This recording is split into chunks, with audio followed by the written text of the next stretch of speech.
The Divine Journey, Life of Shri Sathya Sai Baba.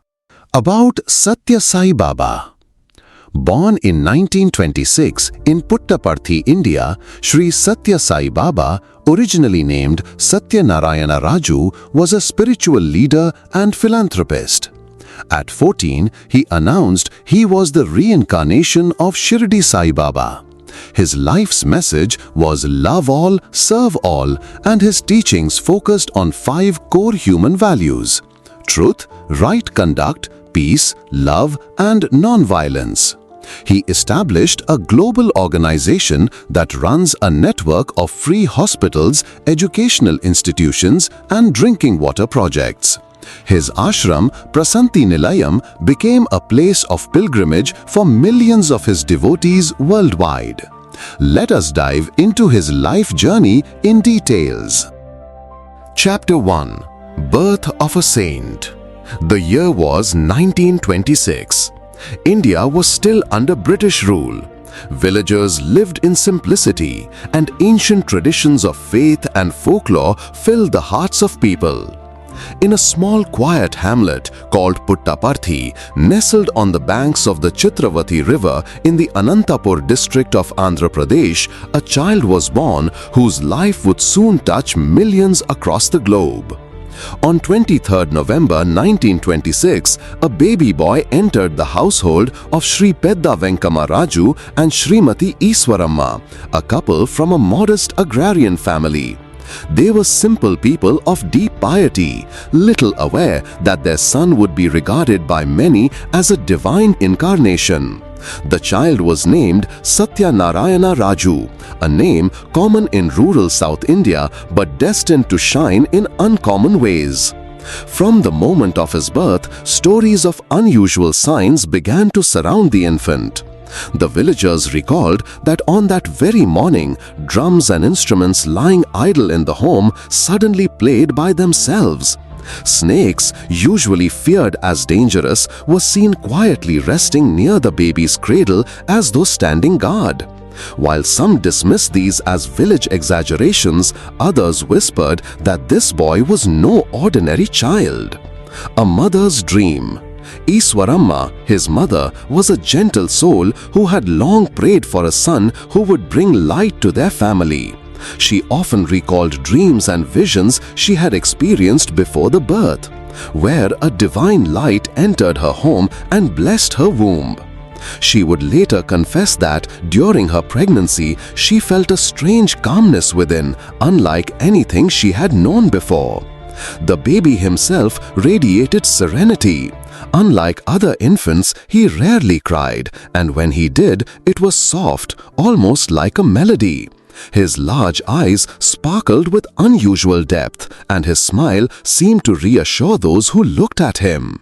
Neighbors who visited the house often found themselves strangely moved in his presence. Childhood simplicity. The boy grew in the simple surroundings of rural life. Puttaparthi was a poor village with mud houses, narrow lanes, and fields stretching into the horizon. The family did not possess wealth, but young Satya never seemed troubled by material lack. From the earliest years, he displayed a quiet dignity, a compassion for all beings, and a detachment from worldly desires. Even as a toddler, he was different from other children. While others played with toys, he would sit silently, watching the sky or the movements of ants, as though lost in thought. At times, he hummed ancient hymns or composed little verses, astonishing his family, who wondered how such knowledge came to him without any teaching. Signs of the divine. Strange incidents began to gather around him. On one occasion, when his sister prepared food and found that the provisions were not enough to feed the guests who had unexpectedly arrived, the young boy smiled and asked her to serve without worry. To everyone's amazement, the food seemed to multiply and all were fed to their fill. At other times, he was seen plucking flowers and, with a wave of his hand, transforming them into sweets for the village children. Though some laughed it off as childish tricks, others began to feel a growing reverence for him. His compassion was boundless. He never allowed a beggar or an animal to go hungry if he could help it. The gentle student. When the time came for schooling, Satya was admitted to the local elementary school. His teachers soon realized that he possessed extraordinary memory and understanding. He could recite verses of the epics Ramayana and Mahabharata with flawless precision. He wrote poetry in Telugu and sang devotional songs that brought tears to listeners' eyes. Yet, despite his brilliance, he was humble, never boasting or seeking attention. His classmates loved him for his kindness. If one child lacked books or pens, Satya would share his own. If another struggled with lessons, he would patiently explain. Unlike many boys of his age, he was never drawn to quarrels or mischief. Instead, he often acted as a peacemaker, calming disputes with gentle words. Foreshadowing the mission. By the time he was 10, villagers had begun to sense that he carried a spiritual aura. Once, when a wandering monk visited Puttaparthi, he looked at the boy intently and declared to the family, "This child is no ordinary soul. He has come for a great purpose." Though the parents were bewildered by such statements, they cherished their son with love and modesty, never treating him as more than a normal child. But deep in her heart, Iswaramma felt that destiny had marked her son for something beyond human comprehension. Growing mystery. As the years passed, the signs became harder to ignore. Satya often fell into deep trances, speaking in voices not his own, or reciting ancient Sanskrit hymns he had never been taught. He healed small wounds with a touch, and once, when a scorpion stung a villager, he calmly applied sacred ash that he seemed to produce from his empty hands. The pain vanished instantly. By the age of 12, these wonders grew more frequent. The villagers oscillated between awe and doubt. Some believed he was divinely gifted, while others thought he was merely a boy with unusual tricks. Satya himself showed no pride or explanation. He would simply say, "All is God's will." The stage is set. The world was soon to witness a turning point. The quiet boy of Puttaparthi, who sang hymns and comforted the poor, was preparing to reveal his true identity. The humble family, who thought of him as their beloved son, would soon discover that he belonged not just to them but to all humanity. The birth of Satya Narayana Raju in 1926 was not merely the arrival of another child in a rural village. It was, as devotees would later believe, the descent of a spiritual force that had chosen to walk the earth. The signs, the miracles, the compassion, all were but gentle whispers of the greater proclamation that was to come. And so, in the simple soil of Puttaparthi, the seed of a global spiritual movement was sown. The village that few had heard of would soon be known across continents. The boy, whose presence calmed and uplifted, would one day be revered as Bhagavan Shri Sathya Sai Baba. The divine journey had just begun. Chapter 2. Childhood Wonders. The village of Puttaparthi, with its dusty lanes and humble homes, had long been accustomed to a life of simplicity. Fields of ragi and groundnut spread into the horizon, while the Chitravati river wound its way lazily past the settlement. Into this quiet landscape, Satyanarayana Raju was growing, a boy whose innocence carried an aura of mystery. The villagers watched him closely, for strange tales already circulated about his unusual nature. A boy unlike others. From his earliest years, Satya was different. Where other children quarreled over sweets or toys, he displayed no attachment. He preferred to spend time in solitude, humming songs or gazing at the skies. His face glowed with serenity, and his large eyes seemed to look beyond what was visible. Though his family was not wealthy, Satya never asked for material possessions. If given a toy, he would share it with other children. If given sweets, he distributed them equally, keeping little for himself. His compassion extended beyond humans. Animals, birds, and even insects seemed to feel safe in his presence. Cows would wander into their yard and rest near him without fear, and sparrows flocked to him as though to a friend. Early compassion. One day, as villagers recounted later, Satya saw an old beggar at the village edge, trembling with hunger. Without a word, the boy hurried home, collected the food kept aside for his own meal, and offered it to the man. Ishwaramma, his mother, gently chided him for giving away his portion, but the boy only smiled and said, "He needs it more than I do, Amma." On another occasion, he noticed a puppy beaten by mischievous children. He rushed forward, shielding the tiny creature in his arms, and scolded the boys, not with anger, but with gentle firmness. God lives in all beings. To hurt any creature is to wound him. The words spoken by a mere child left the boys ashamed and silent. The music of the soul. Satya's love for music was extraordinary. By the age of 5, he was already composing simple songs in praise of God. With a small hand drum, he sang hymns that carried such sweetness that villagers would stop their work to listen. Soon, whenever there was a festival or religious gathering, the little boy was called upon to lead the singing.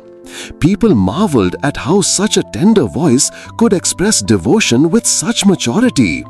His songs were not taught by anyone. They seemed to flow from within him, as if ancient memories stirred in his young heart. Some villagers whispered that the boy was divinely inspired, while others thought him simply gifted.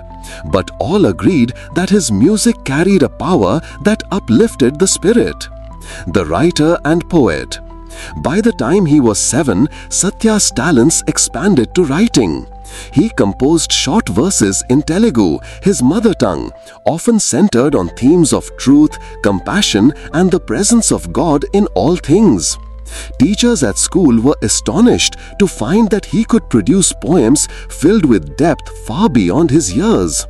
Once, during a local drama performance, when an actor forgot his lines, young Satya instantly supplied them, improvising verses that fit perfectly with the story. The audience applauded in amazement, unaware that the child they were clapping for would one day be revered as a spiritual master. The first signs of mystery. Along with his gifts, there were incidents that puzzled even the most skeptical villagers. Satya often produced objects seemingly from thin air. With a wave of his small hand, he would manifest sweets, flowers, or sacred ash, vibhuti, and distribute them joyfully. While some dismissed it as sleight of hand, others began to suspect a divine power at work. One story tells of a neighbor who teased the boy, doubting his abilities. Smiling gently, Satya plucked a handful of sand from the ground and let it slip through his fingers. As it fell, the sand transformed into bright sugar candies, which he handed to the astonished children nearby. The skeptics stood speechless while the children cheered with delight. The peacemaker. In school too, his presence was unique. Whenever quarrels broke out among classmates, he stepped in to calm tempers. His words carried a quiet authority. "Why fight?" he would ask softly. "We are brothers and sisters. Anger is poison. Let us live with love." His friends, though rough and playful by nature, found themselves unable to resist his influence. Even the teachers treated him with special respect. He was always attentive, never mischievous, and his answers in class revealed a sharp memory. He would learn entire lessons after a single reading, leaving his instructors astonished. Yet he remained humble, never showing off his knowledge, always helping those who struggled. Whispers of the Divine. By the age of 10, Satya's reputation had spread beyond Puttaparthi. In nearby villages, people spoke of the unusual boy who sang divine hymns.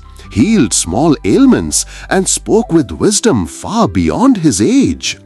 Pilgrims passing through often stopped to see him, curious about the stories. It was during this time that a wandering yogi visited the village. Observing Satya closely, he told the family in hushed tones, "This child is born with a purpose. Mark my words, he will one day guide countless souls." The words filled Ishwaramma with both pride and worry. She longed for her son to remain her little boy, safe and simple. But destiny, it seemed, had other plans. A growing mystery. Strange episodes continued to unfold. Once, a neighbor accused the boy of stealing food. When questioned, Satya calmly opened his small bundle, and instead of food, the villagers saw inside sacred images and flowers. The accuser fell at his feet, begging forgiveness. Another time, he was stung by a scorpion while playing. Instead of crying out in pain, he sat calmly, chanting divine names until the poison seemed to vanish from his body. Those present were left bewildered, convinced that the boy possessed spiritual strength unseen in ordinary children. The calm before revelation. By now, the family could no longer ignore the extraordinary signs. While Pedda Venkama Raju, his father, remained skeptical and sometimes even strict with the boy, his mother Ishwaramma felt both awe and deep maternal concern. She prayed constantly that her son might live a normal life, fearing that his unusual ways might bring ridicule or misunderstanding from the world. But Satya remained serene. He neither boasted nor explained. His only words were simple truths, spoken with a smile. God is in everyone. Love all, serve all. That is enough. These were not the casual words of a child, but the seed of a philosophy that would later guide millions. The stage is set. By the time Satya entered his early teens, Puttaparthi had become a place of quiet curiosity. Villagers spoke of the boy with both reverence and wonder. Was he a saint, a magician, a child prodigy, or perhaps something even greater? The answer was soon to be revealed. For in the year 1940, at the age of 14, young Satya would make a proclamation that would change his family's life forever and set the stage for a spiritual movement that would cross oceans and cultures. The childhood wonders were only the beginning. Chapter 3. The Declaration. The year was 1940. In the small dusty village of Puttaparthi, life carried on as usual. Farmers tilled their fields, women fetched water from the wells, and children ran through narrow lanes playing games of tag. Amidst this simple rhythm of village life, the young boy Satyanarayana Raju had now entered his 14th year. His nature, serene yet mysterious, had long puzzled those around him. But what was about to unfold would transform curiosity into awe and wonder into devotion. A sudden change. Until this time, Satya had lived much like other children, though marked with extraordinary gentleness and wisdom. He attended school in Bukkapatnam, a nearby town. Teachers admired his brilliance and classmates loved his kindness. Yet, in early 1940, something unusual began to happen. Satya became quieter than ever before. He withdrew from ordinary play and began to display trances, moments where his body seemed present but his mind far away. At times, he would burst into spontaneous poetry in Sanskrit or Telugu, languages he had not formally mastered. At other times, he materialized sweets, flowers, or sacred ash in his palm, offering them to those nearby. The family was bewildered. His father, Pedda Venkamaraju, was disturbed by these developments. To him, this was strange behavior that might invite ridicule from neighbors. His mother, Iswaramma, worried deeply but could not deny the aura of serenity that radiated from her son. The incident of the scorpion. One evening, Satya was stung by a scorpion. Instead of reacting with pain, he calmly collapsed, entering a state of deep unconsciousness. For hours, his body lay still while his breathing grew faint. Alarmed, his family feared the worst. But suddenly, he awoke, eyes shining, and began chanting divine hymns with a power and clarity that astonished all present. From that day forward, his behavior grew ever more unusual. He spoke of things beyond the knowledge of a boy his age. He blessed villagers who came seeking help, often healing them with a touch or a pinch of sacred ash. Word spread quickly. The Raju boy is no ordinary child. Father's doubts. But not everyone was convinced. His father, stern and practical, suspected trickery. He is pretending, he muttered. A boy should study, not perform miracles. Suspicion turned to anger one morning when Satya refused to return to school, declaring calmly, "I no longer belong to you. My devotees are calling. I am here to fulfill my mission." These words shook the household. His father demanded an explanation, but the boy merely smiled. Rumors reached the villagers, who crowded near the house to see what was happening. The jasmine flowers. One day, his sister brought him jasmine flowers to make a garland. Instead of stringing them, Satya tossed the flowers into the air. To everyone's astonishment, they landed in perfect formation on the floor, spelling out in Telugu the words Sai Baba. Gasps filled the room. People stared at the boy, who stood quietly as if the incident carried no surprise. "I am Sai Baba," he declared simply. This moment marked the beginning of a new chapter, the revelation of his identity as the reincarnation of Shri Sai Baba, the saint of Maharashtra who had passed away in 1918. Many in the gathering were stunned. Some fell at his feet in reverence, while others whispered in disbelief. Reactions of the family. For his father, the claim was unbearable.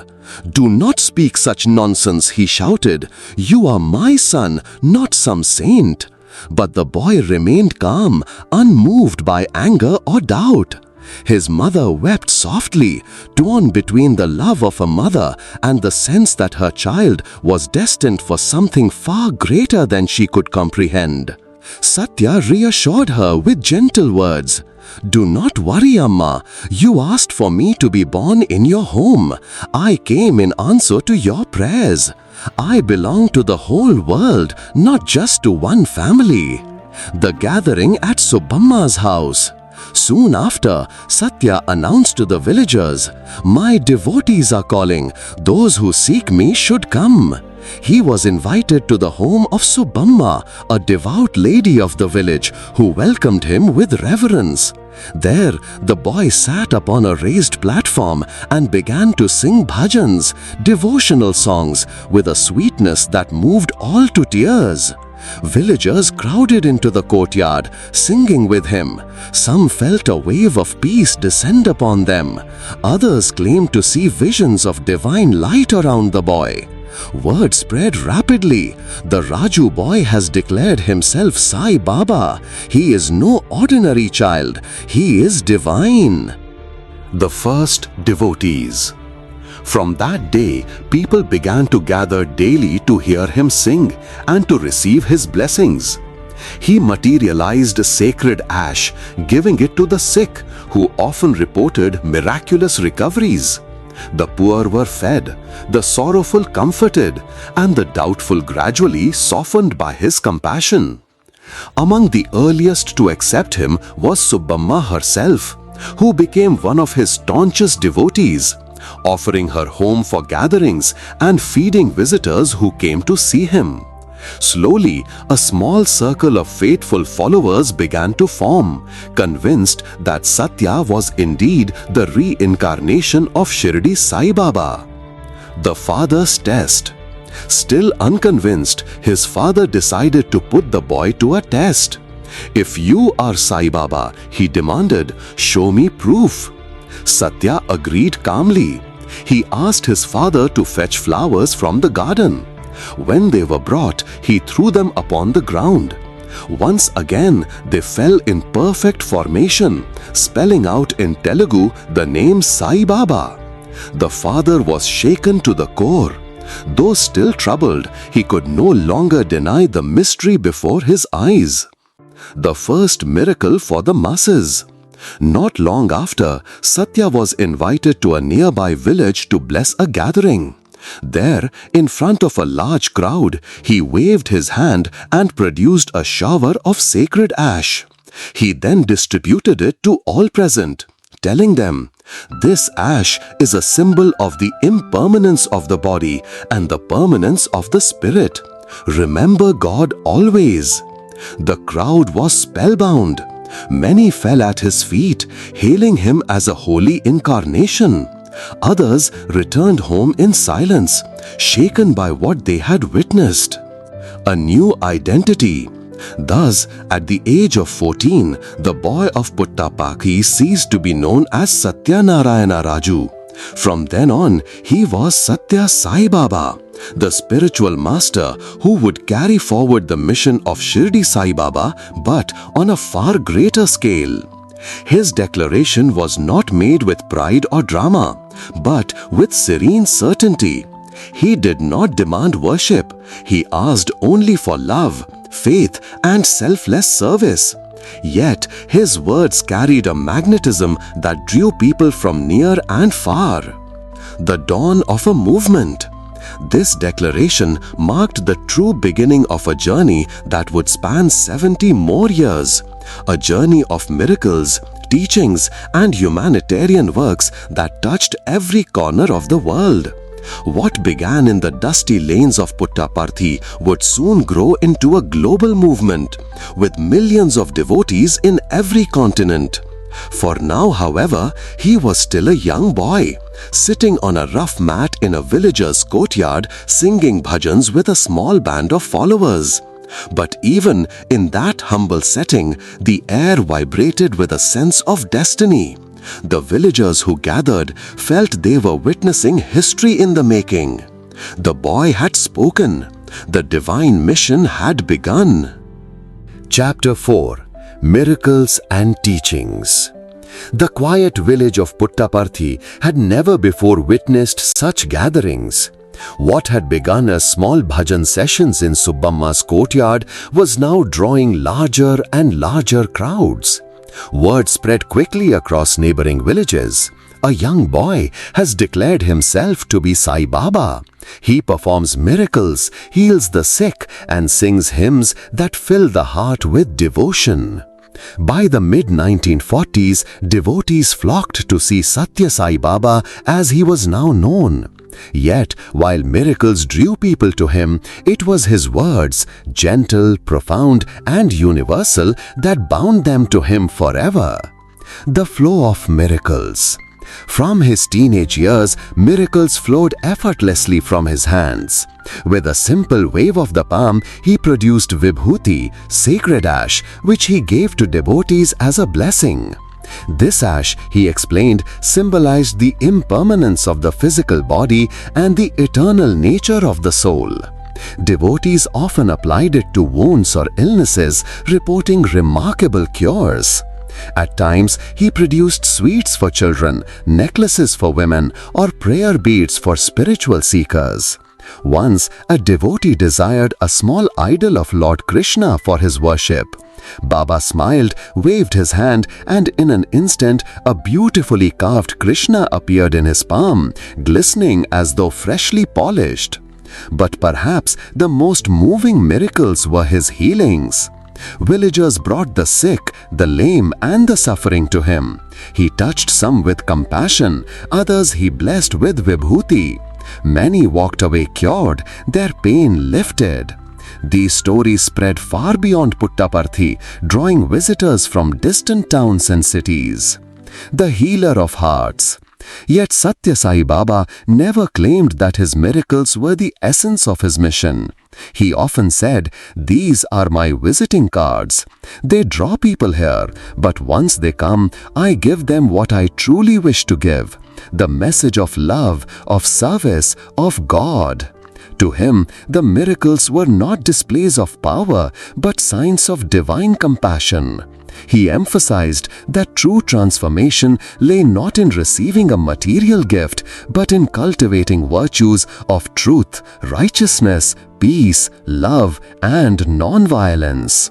When villagers clamored for more miracles, he would gently admonish them, "Do not come for trinkets, come for the treasure of divine love." Early discourses.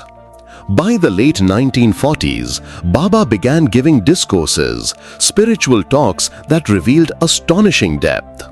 Though still a young man in his 20s, his words carried the authority of an ancient sage. He spoke not of religion in narrow terms, but of universal spirituality. All names and forms are His, he declared. Whether you worship Krishna, Christ, Allah, or Buddha, it is the same God who answers. Truth is one, but sages call it by different names. This inclusiveness drew people of all faiths. Hindus, Muslims, Christians, and even foreigners began to gather at his feet. In a time when society was divided by caste, creed, and class, his message of unity was revolutionary. The Chitravati River Leelas. Many of his most famous miracles took place by the banks of the Chitravati River. In the cool evenings, devotees would follow him there, singing bhajans under the starlit sky. Baba often played joyfully with them, yet even these playtimes carried divine wonder. Once, while seated on the sands, he pointed to the ground and dug lightly with his finger. To the amazement of the crowd, a stream of fragrant oil began to flow.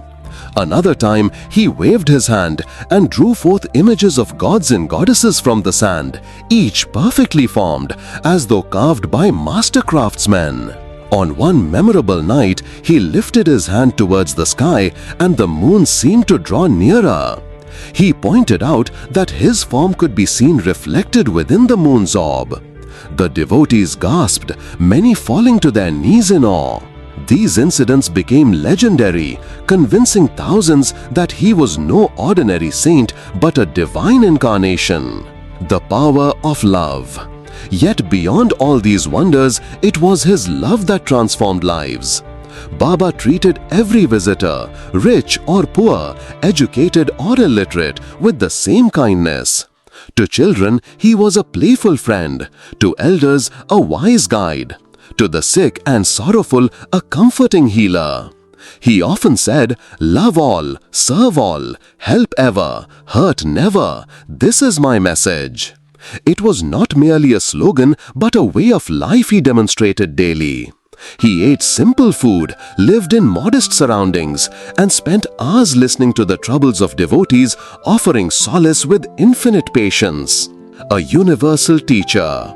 Unlike many spiritual figures who promoted rituals or sectarian practices, Satya Sai Baba stressed inner transformation.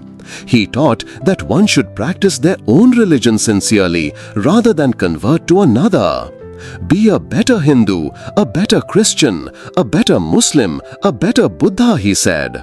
The essence of all faiths is the same, love for God and service to mankind. He placed great emphasis on selfless service. He urged his followers to feed the hungry, care for the sick, educate the poor, and see God in every being. To him, serving others was the truest form of worship. The growth of devotion.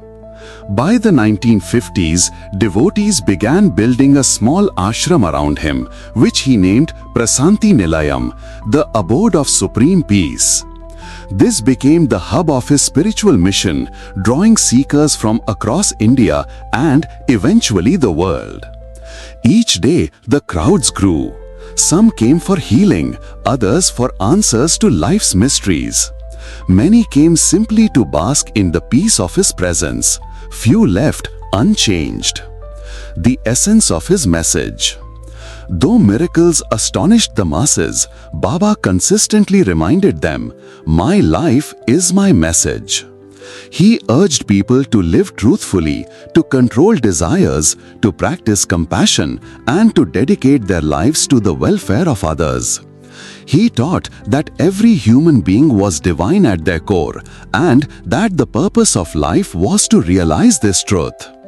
There is only one caste, the caste of humanity.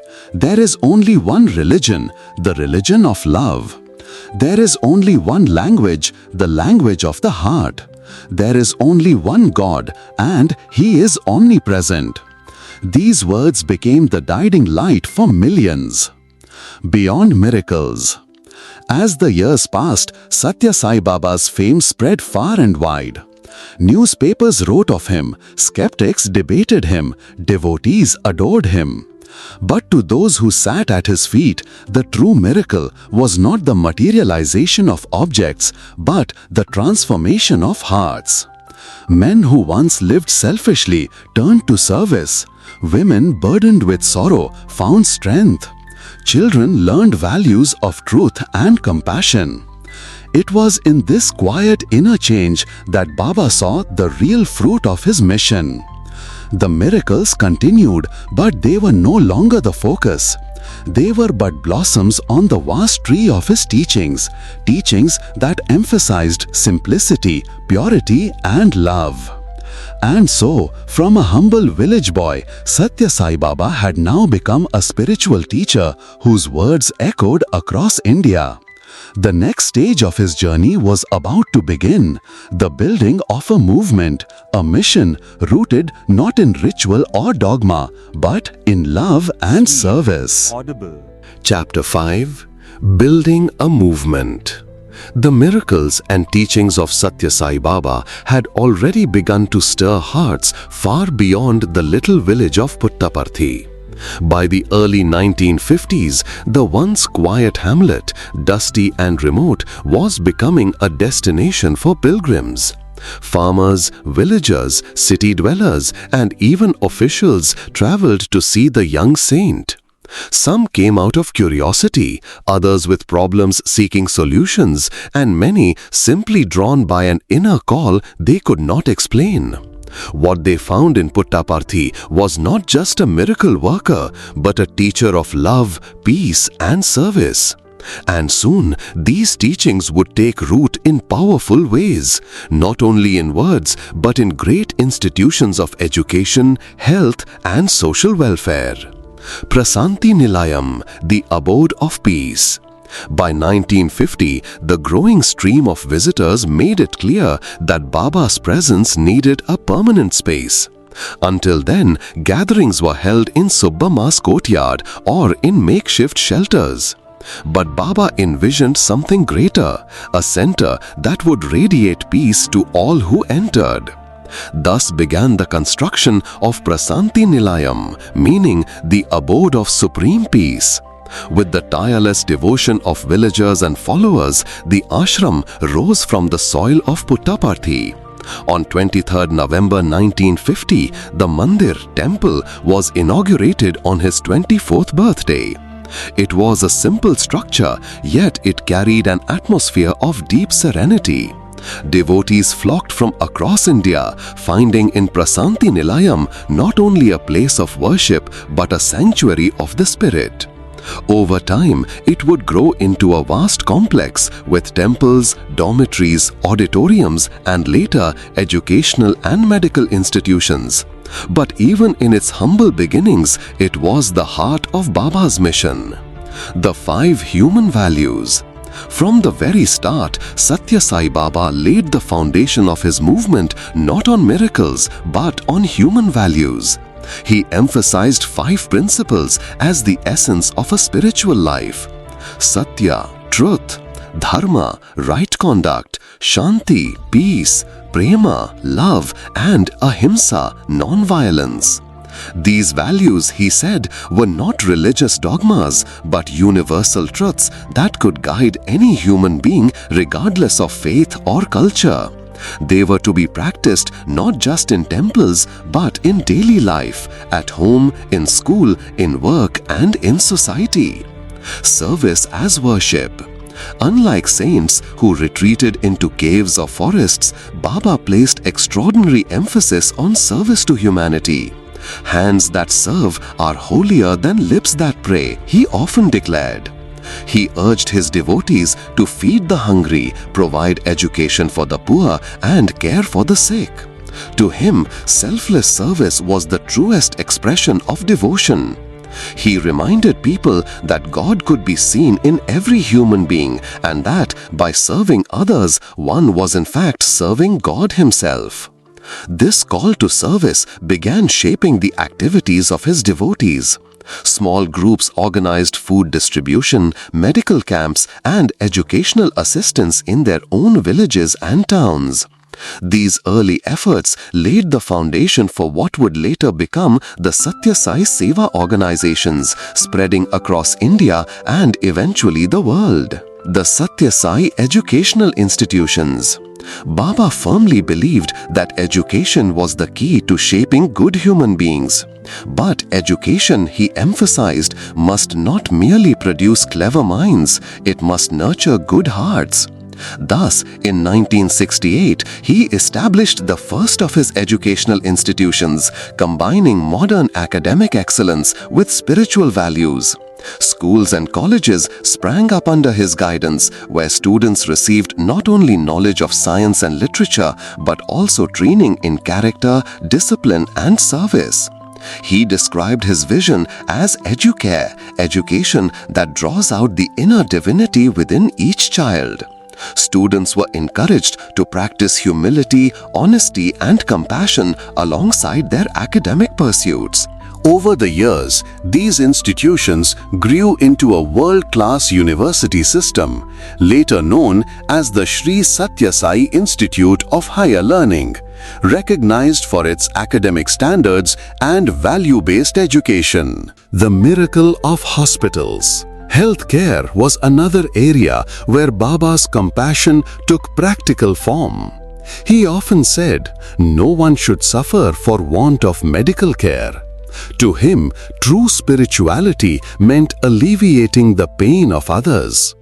In 1956, the first small hospital was established in Puttaparthi. But Baba's vision was far greater. In 1991, he inaugurated the Shri Sathya Sai Institute of Higher Medical Sciences, a super specialty hospital in Puttaparthi, built in record time with state-of-the-art facilities and offering treatment entirely free of cost. Cardiac surgeries, neurosurgeries, and complex treatments that ordinarily required vast sums of money were performed here without charge. Patients from across India, rich and poor alike, were treated with equal dignity. Later, a second super specialty hospital was built in Whitefield, Bangalore. Doctors who worked in these hospitals often testified that they felt they were not merely practicing medicine but serving a divine mission. For countless families, these hospitals were nothing short of miracles in themselves. Water for the thirsty. One of Baba's most remarkable service projects came in the 90s when he directed a massive effort to bring drinking water to parched villages in Andhra Pradesh. For generations, thousands of families in the Rayalaseema region had struggled with water scarcity. Baba, moved by their suffering, undertook what seemed an impossible task: constructing pipelines, reservoirs, and distribution systems across hundreds of kilometers. Within a few years, millions of villagers had access to clean water, transforming their lives. Later, similar water projects were carried out in Chennai and other regions, benefiting millions more. To this day, many consider these water projects among the greatest humanitarian works of the 20th century. A global movement. By the 1960s and 70s, Satya Sai Baba's fame had spread far beyond India. Devotees from America, Europe, Africa and Australia travelled to Prasanthi Nilayam. Many returned to their countries, inspired to start service projects and bhajan groups. This gave birth to the Shri Sathya Sai International Organization, which today operates in over 120 countries. The movement carries out thousands of service activities worldwide, from free medical camps to disaster relief, educational programs, and feeding the poor. Yet Baba insisted that his mission was not about building an empire. "I do not ask for your devotion," he said. "I ask that you love and serve others. That is enough." Simplicity amid greatness. Despite the growing movement, Baba himself lived simply. His home in Prasanthi Nilayam remained modest. He ate plain food, wore his distinctive orange robe, and spent long hours meeting devotees personally, listening to their troubles and guiding them with patience. Leaders, politicians, scientists, and celebrities came to him, but he treated them no differently than the poorest villager.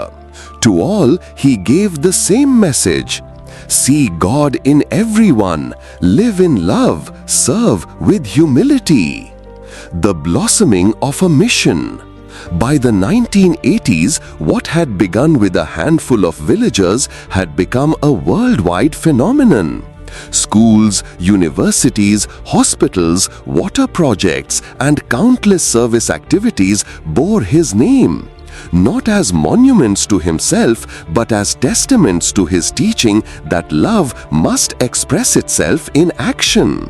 Prasanthi Nilayam had grown into a spiritual city with visitors from around the globe. Each day, thousands gathered for his darshan, a glimpse of Baba as he walked among them, radiating peace and blessing all with a glance. For devotees, his presence was the greatest miracle of all. Satya Sai Baba had built more than an ashram. He had built a movement of love and service, a living example of spirituality in action. The boy of Puttaparthi was now a world teacher, not by claiming authority, but by demonstrating compassion in countless forms. The next phase of his journey would see his influence spreading across continents as seekers of all faiths and nations came to recognize in him a universal guide. Chapter 6. Global Reach.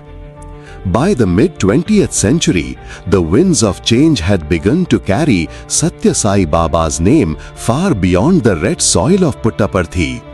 What began in a small dusty hamlet in Andhra Pradesh soon reached the shores of distant lands. The stories of miracles, teachings of love, and the example of service began to draw seekers from every corner of the world. The first foreign visitors. In the early 1960s, travelers from Europe and America, often inspired by whispers of an Indian saint performing wonders, made the long and difficult journey to see Baba. Among them were doctors, scientists, writers, and spiritual seekers. What they encountered in Puttaparthi was unlike anything they had ever seen. It was not the India of tourist postcards, nor merely the exotic East of mystic tales. Here was a living embodiment of a message that transcended religion. There's only one caste, the caste of humanity. Only one religion, the religion of love. Only one God, and He is omnipresent. For many, a single glance from Baba, a simple smile, or a word of guidance changed the course of their lives. They returned to their countries, carrying stories of the saint who could materialize sacred ash with a wave of his hand. who could heal with a touch, but above all, who taught that the true miracle was transforming the heart. Prasanthi Nilayam becomes a world center. As the stream of international visitors grew, Prasanthi Nilayam transformed. By the 1970s, one could hear many languages spoken in its courtyards: English, French, German, Japanese, Spanish, and more. Devotees from distant lands would sit alongside simple villagers in the darshan lines, waiting patiently for the moment when Baba would walk past them. All barriers of race, class, and creed seemed to dissolve in that shared silence. In time, Prasanthi Nilayam became a world spiritual center, often likened to a modern-day pilgrimage site where East and West met in harmony. Visitors describe the atmosphere as charged with peace, where even restless minds found calm. Formation of the Satya Sai International Organization.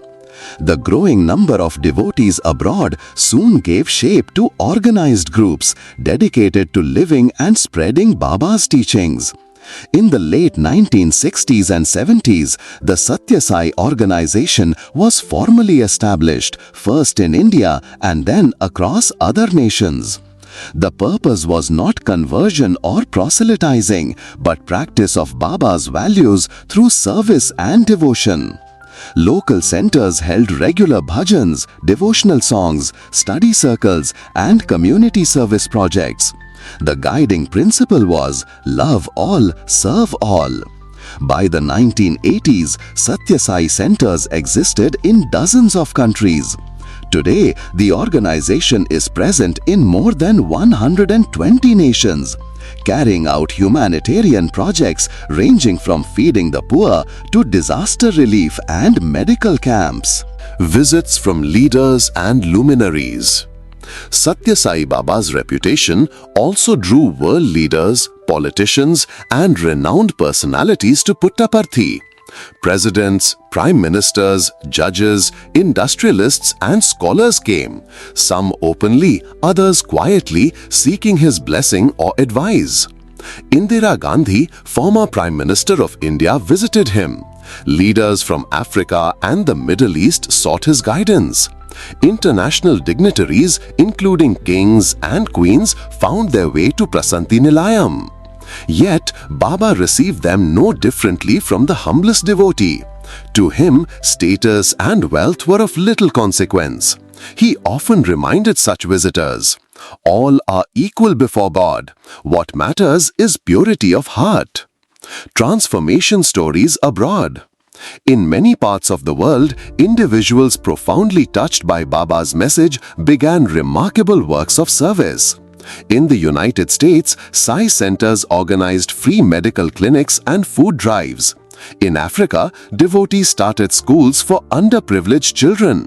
In Latin America, groups focused on teaching human values in communities. In countries like Malaysia, Fiji, and Singapore, entire educational programs were established based on Baba's philosophy of integrating human values into learning. Thousands of children grew up reciting the 5 human values as guiding principles of their lives. Many Western devotees testified that Baba helped them rediscover the spiritual core of their own religions.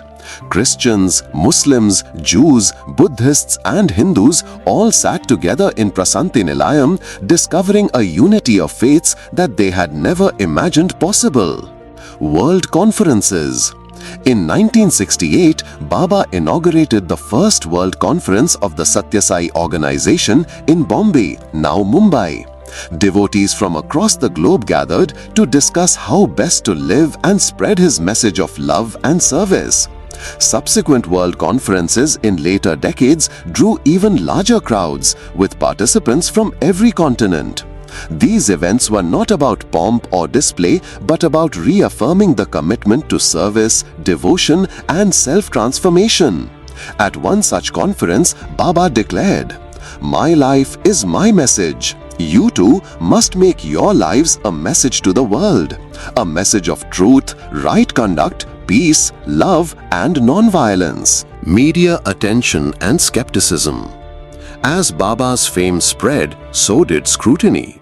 Newspapers, magazines, and television channels, both in India and abroad, reported on his miracles and works. Some praised him as a living saint, while others raised doubts and criticisms. Baba, however, remained untouched by both praise and criticism. When asked about those who doubted him, he simply replied, "I do not seek publicity. I do not want followers. I want people to follow the path of love.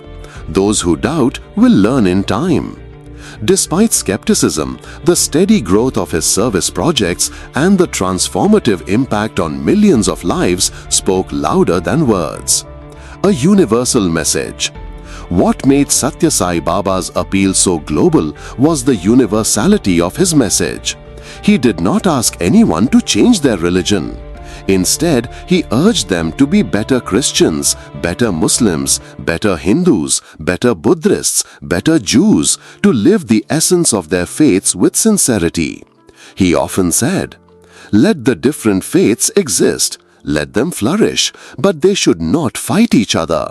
There is only one religion, the religion of love." This universality resonated deeply in a world often torn by divisions of faith, race, and nationality. People who had never set foot in India felt connected to his vision of a humanity united in love and service. Global humanitarian impact. By the 1990s and early 2000s, Satya Sai Baba's humanitarian initiatives had reached global proportions. Sai volunteers provided disaster relief after earthquakes, floods, and tsunamis in many countries. Free medical camps operated in Africa and Asia. Food distribution programs fed thousands daily in cities from New Delhi to New York. Wherever they went, volunteers carried no banner of conversion or recruitment. They simply offered service in silence, guided by Baba's teaching. Service is love in action. A spiritual magnet. As the new millennium dawned, Prasanthi Nilayam became a spiritual magnet for seekers worldwide. On Baba's birthday celebrations, tens of thousands gathered, filling the vast Sai Kulwant Hall, while millions more watched through television broadcasts. In those gatherings, one could witness the unique phenomenon of unity in diversity. Villagers in simple cotton dhotis, foreigners in suits or saris, monks in robes, and children in school uniforms, all sitting together in prayer and song, united by a single ideal of love. Satya Sai Baba's global reach was not achieved through campaigns, advertisements, or organizations seeking followers. It happened naturally as hearts touched by his presence carried his message back to their homelands. By the early 21st century, his name was spoken in homes from Sydney to San Francisco, from Nairobi to New York. His mission had become global, not as a religion, but as a movement of love, service, and selfless living. The boy from Puttaparthi had become a teacher to the world. Chapter 7, Final Years. By the dawn of the 21st century, Satya Sai Baba had become a global figure, revered by millions as a spiritual guide, humanitarian, and divine presence. His ashram at Prasanthi Nilayam had grown into a spiritual city, alive with activity, where each day thousands waited patiently for his darshan. His projects in education, healthcare, and social welfare had touched millions, proving that spirituality could take the form of action. Yet, even as his mission flourished, time began to leave its imprint on his physical form. Signs of declining health. In the early 2000s, devotees noticed that Baba's movements had become slower. He often leaned on the support of his aides. By 2003, he began using a golf cart to move about the ashram, a sight that saddened many.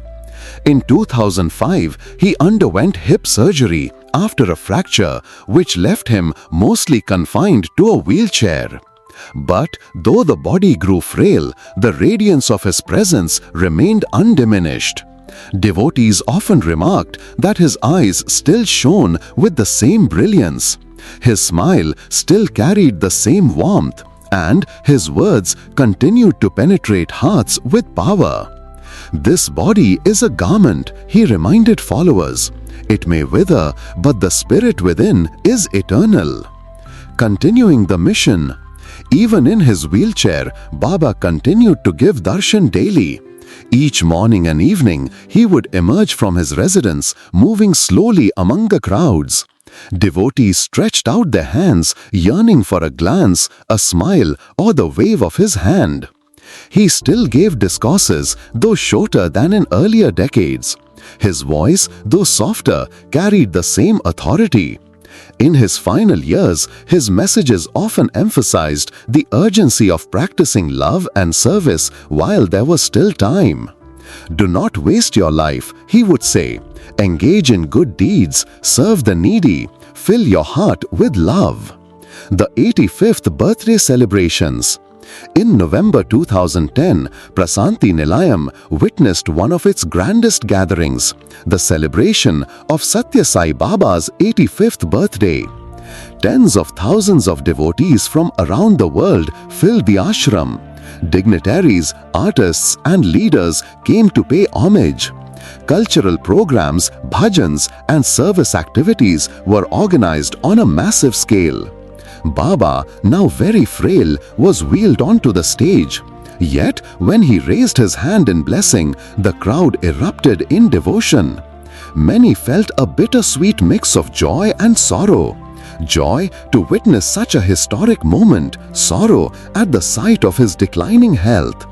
Few knew that this would be the last grand celebration with him in physical form.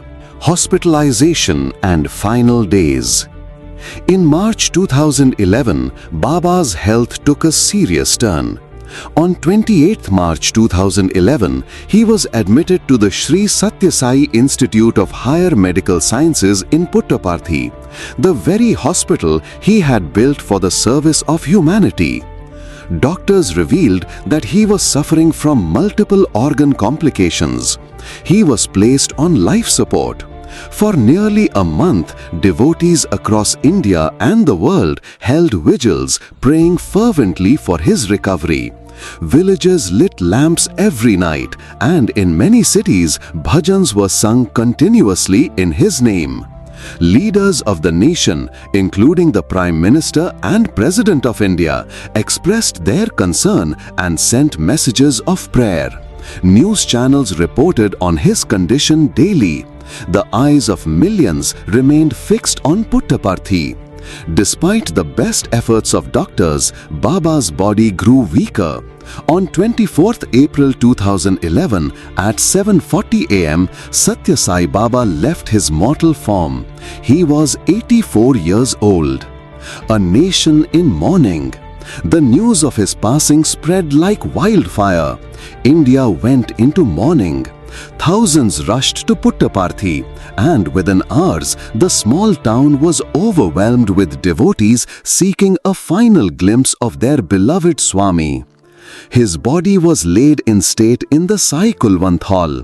For 3 days, endless streams of people, villagers, celebrities, politicians, foreigners, and the poorest of the poor filed past his body, offering flowers, tears, and silent prayers. On 27th April 2011, Baba was laid to rest in the very hall where he had given darshan for decades. His samadhi, final resting place, was covered with flowers and became a place of reverence for millions. Reactions from around the world. Messages of condolence poured in from all over the globe. The Prime Minister of India, Dr. Manmohan Singh, called him a spiritual leader who inspired millions to lead a moral and meaningful life. The President of India, Pratibha Patil, described him as a guiding light for humanity. International figures, including leaders from the United Nations, expressed admiration for his humanitarian projects, particularly his contributions to healthcare, education, and water supply. For devotees, however, the loss was deeply personal. Many felt orphaned as if a parent had departed. Yet, amidst the grief, there was also a sense of assurance, the feeling that Baba's presence would continue to guide them, unseen but ever near. His final message. In his later discourses, Baba had often hinted at his physical departure. He reminded devotees not to cling to his body, but to hold fast to his teachings. "My life is my message," he had declared. "Practice what I have taught. That will keep me with you always." He emphasized that the real legacy was not buildings or miracles, but the values of love, service, and unity. His final years, though marked by physical frailty, were filled with this message that the body may perish, but love is immortal. The passing of the physical, not the spirit. For those who believed in him as divine, Baba's departure was not seen as an end, but a continuation. Many devotees reported sensing his presence even after his passing, in dreams, visions, and inner experiences. The institutions he had built, schools, hospitals, water projects, stood as living reminders of his mission. Indeed, even in death, he had given a final teaching that true spirituality lies not in the attachment to a physical form, but in the eternal values of compassion, service, and universal love. Satya Sai Baba's final years were a testament to the truth he often proclaimed: the body is temporary, but the spirit is eternal. Though confined to a wheelchair, though weakened by illness, his spirit shone undimmed, guiding millions with love till the very end. And when at last he laid aside the frail body, his mission did not end. It lived on in the hearts of those who had heard his call to love, to serve, and to see the divine in all. The world mourned his loss, but it also recognized that such a life could never truly fade. Chapter 8. Legacy of Love. When Satya Sai Baba shed his mortal form on 24th April 2011, it seemed as though a great light had dimmed in the world. Millions wept, feeling as though they had lost a father, a friend, and a guide. Yet, in truth, the light of his presence did not fade. It only spread further. Through the works he had created, the values he had taught, and the countless hearts he had transformed. Institutions that continue to serve. One of the most tangible parts of his legacy lies in the vast network of institutions he founded. The Shri Sathya Sai Institute of Higher Learning continues to provide free education, producing graduates known not only for academic excellence but for integrity and service-mindedness. For students, their years at Sai institutions are not just about degrees, but about becoming better human beings. The Shri Sathya Sai hospitals remain a marvel to this day. Thousands of surgeries and treatments are carried out annually at no cost, keeping alive Baba's promise that no one should suffer for lack of medical care. Patients and doctors alike testify to the spirit of compassion that pervades these hospitals, a reflection of their founder's vision. The water supply projects he initiated still provide life-giving water to millions in Andhra Pradesh, Karnataka, and Tamil Nadu. What was once arid land has been transformed into fertile fields, quenching both thirst and despair. These institutions, operating decades after his physical departure, stand as living embodiments of his philosophy: love all, serve all. The Satya Sai Organization. The Shri Sathya Sai International Organization, active in over 120 countries, continues to spread his teachings through service, education, and devotion. From blood donation camps in Africa to disaster relief in Asia, from feeding programs in North America to values-based education in Latin America, the work carries his spirit across the globe. Importantly, these activities are carried out silently, without publicity or hidden agenda. They are done in the spirit of humility, as Baba always instructed. Service should be done as an offering to God, not as a means of fame. Human values in education. One of Baba's most enduring contributions has been his emphasis on human values. Schools and communities worldwide have adopted the Satya Sai Education in Human Values SSEHV program, which integrates the 5 principles: truth, right conduct, peace, love, and non-violence into everyday learning. Teachers across continents have found these values to be universal, transcending religion, culture, and nationality. Generations of children from London to Lagos, from New York to New Delhi have grown up reciting and practicing these principles. In this way, Baba's dream of nurturing better human beings continues to take root across the world. An eternal message. Though his body is no longer present, his words continue to inspire. His discourses, recorded over decades, are read and listened to daily by devotees. His simple yet profound sayings echo timeless truths. Love all, serve all. Help ever, hurt never. My life is my message. These words, repeated in homes and Sai centers worldwide, act as guiding stars in an age often clouded by conflict and materialism. Living presence. Many devotees testify that Baba's presence is still felt in their lives. Some experience it in dreams, others in inner guidance during difficult times. Many believe that though the form is gone, the spirit of Sai continues to walk with them. For them, visiting Prasanthi Nilayam is not merely a pilgrimage to a memorial, but a living encounter with peace. The Sai Kulwant Hall, where his Samadhi lies, is filled with the same atmosphere of devotion that it held when Baba gave darshan. Influence beyond followers. Satya Sai Baba's legacy extends even to those who were not his devotees. His water projects, hospitals, and educational initiatives benefit people regardless of religion, caste, or nationality. Many who never saw him or believed in his divinity still honor him as one of the greatest humanitarians of modern times. Scholars studying the 20th and 21st centuries often cite his model of spirituality in action, blending devotion with social responsibility as unique and transformative. A global family.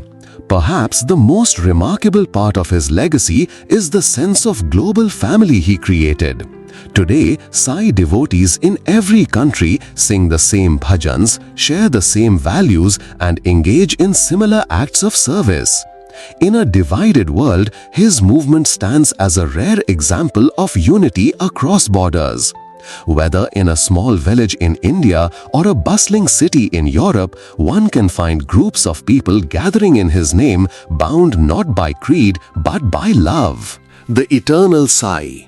Baba himself often spoke of his mission continuing beyond the physical. He had declared that his life spanned 3 incarnations: Shri Sai Baba, Satya Sai Baba, and Prema Sai Baba, who would appear in the future. For many devotees, this assurance means that his work is part of a divine continuum. But even setting aside matters of faith, his earthly life alone is enough to inspire generations. The boy from Puttaparthi, who once sang songs in a dusty village, grew to embody a message that reached the farthest corners of the world. The legacy summed up. The legacy of Satya Sai Baba cannot be measured merely in the number of hospitals, schools, or water projects. Nor can it be confined to the millions who called him their guru. His true legacy lies in the countless acts of kindness his teachings have inspired. A child helping a classmate, a doctor offering free treatment, a youth serving food to the hungry, a family living in harmony because they practice love and forgiveness. Each such act, however small, is a ripple of the wave he set in motion. Conclusion: a beacon of love. Satya Sai Baba's journey from his birth in 1926 to his passing in 2011 was not merely the story of a man but of a movement, a vision and a call to humanity. He showed that spirituality is not confined to rituals or sermons, but is lived through service, compassion and the realization of our shared divinity. Though the form has departed, his mission endures. Every time a hungry person is fed, a child is educated, a patient is healed, or a human being chooses love over hate, Satya Sai Baba's presence is alive. His was and remains a legacy of love, timeless, boundless, and eternal. You were listening The Divine Journey, Life of Shri Sathya Sai Baba. This audiobook narrated and published by Sweetaudible. To listen our other audiobooks, download from https://audio.sweetaudible.com. This is an audiobook created by Sweetaudible in association with Sweet Communication India.